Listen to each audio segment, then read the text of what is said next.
A very good morning to all. We start a new chapter today from the supplementary reader, The Treasure Within.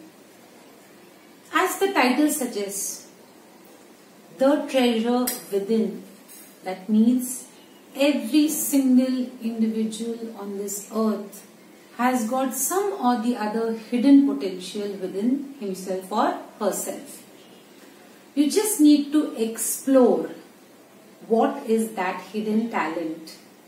And many a time it has been noticed that that hidden talent may be taken up as a means of occupation or a profession as well.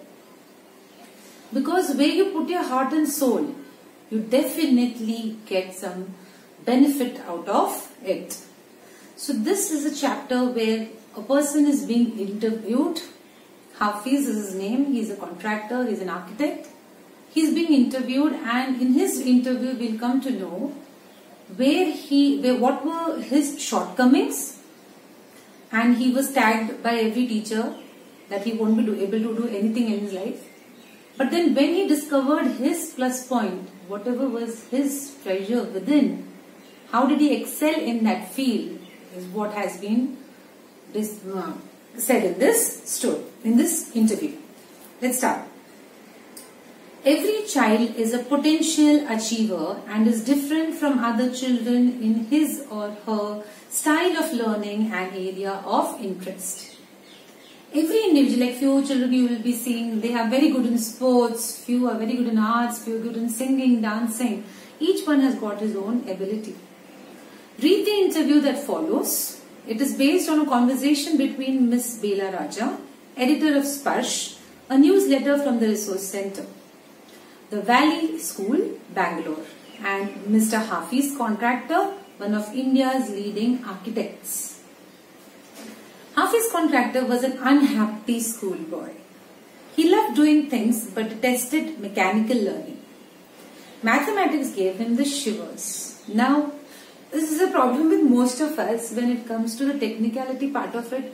Creative part of it, we are good. Most of them are good. I would not say not all. Most of them are good in the creative aspect. When it comes to the mechanical learning, something with computation is involved, we say, boss, I am getting scared of this.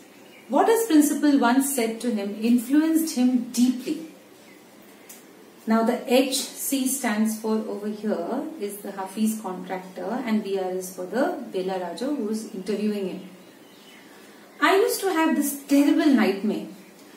Only now, over the last 4 to 5 years, it seems to have disappeared. So this is the opening dialogue of the Hafiz contractor. What nightmare are you talking about, and why do you think it has disappeared now? So he says nightmares haunt you, okay? Nightmares are those kind of like dreams which come in your sleep and then haunt you. So he's like, a worst nightmare, my fear coming true. I used to get continuous nightmares about appearing for a maths exam where I did not know anything. Now the psyche must have gotten over it. I don't have to think about education and there is absolutely no time to get nightmares. So he used to dread about an exam, about a maths exam where he did not know anything about. And when you get nightmares, you actually freeze, your mind stops working. So in that kind of a situation also his mind would have frozen, and this also was a situation where his mind would freeze.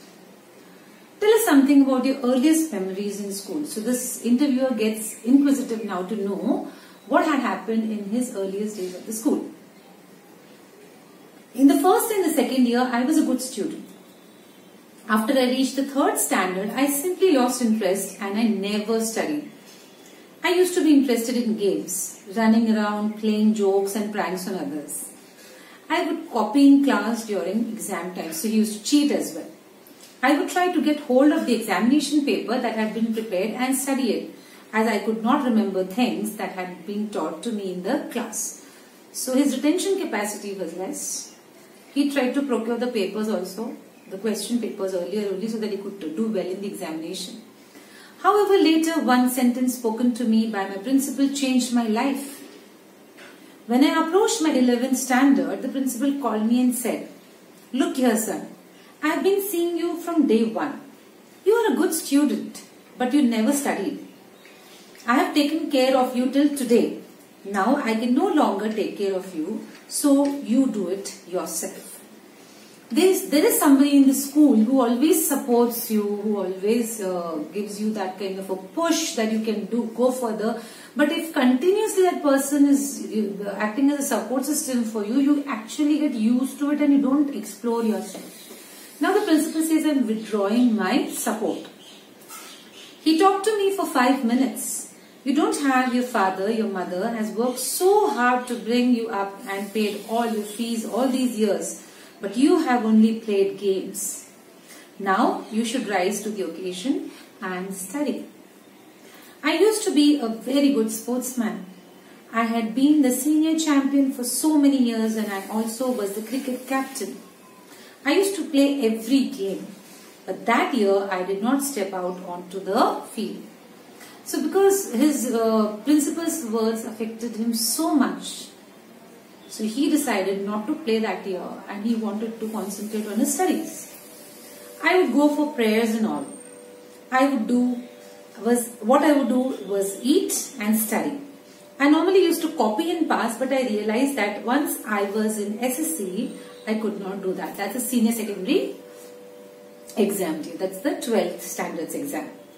When I got a second class, 50%, in my SSC, my principal said, son, consider yourself as having got a distinction.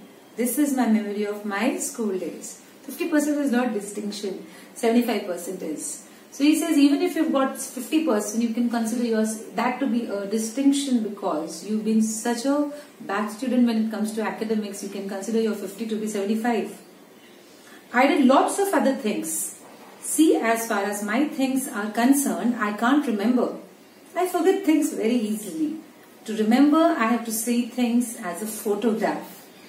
I read a book and I can remember the matter as a photograph, but not through my mind. That is how it works. So there are certain people who are very, very bad at memorizing things.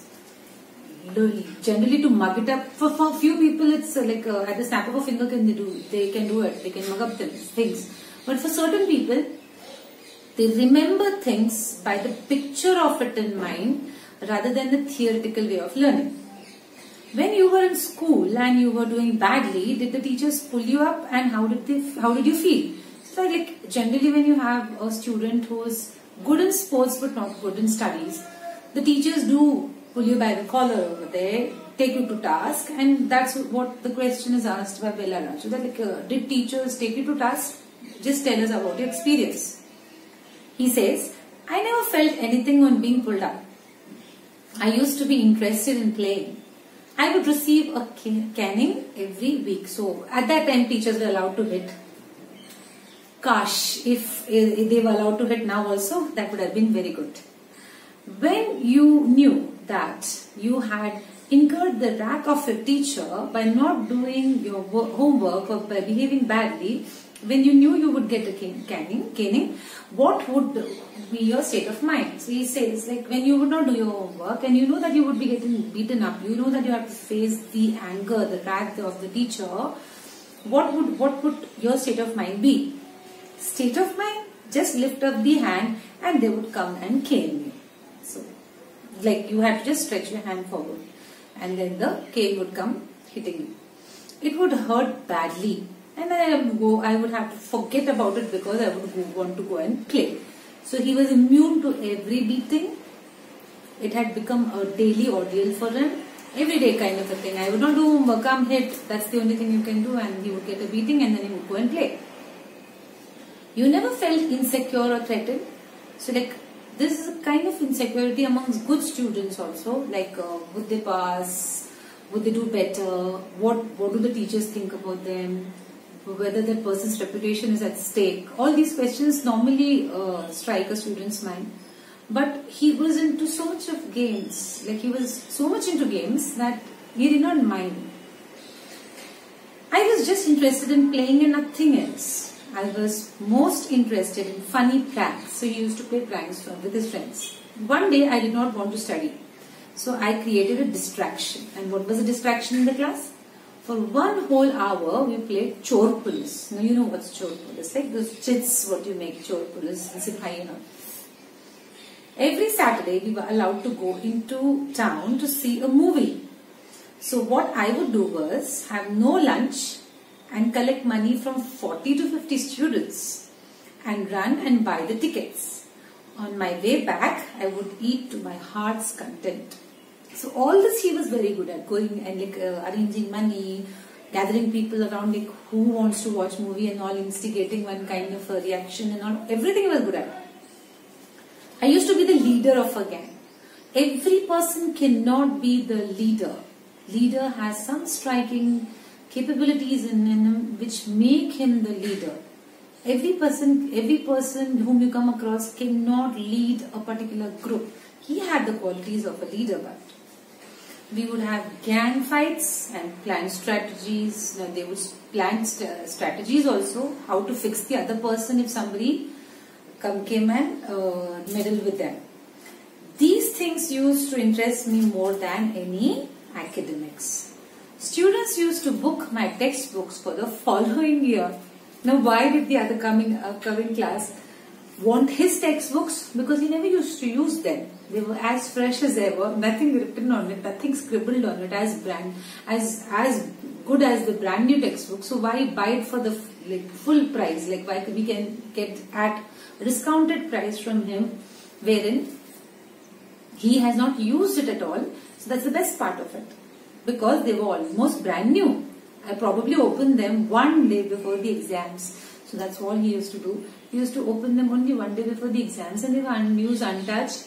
So the other people, those who were coming up from the next class, would see to it that they would get his books, because that was a better option.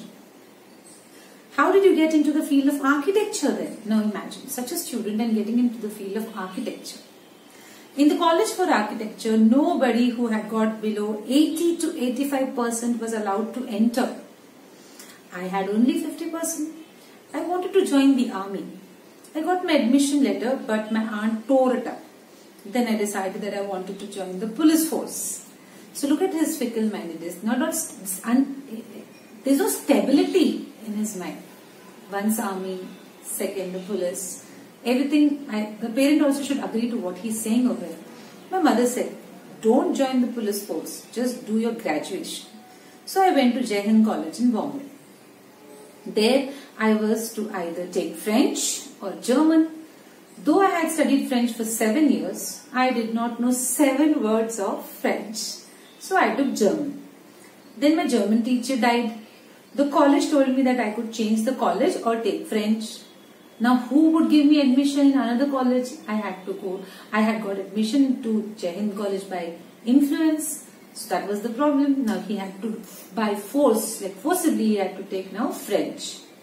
So I thought, I will take French, and I started learning French again. I learned it from my cousin. She was an architect's wife. I was going to an architect's office to learn French.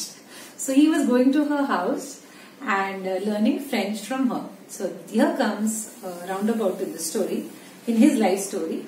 In the next lecture, we'll see how did he become an architect. Thank you.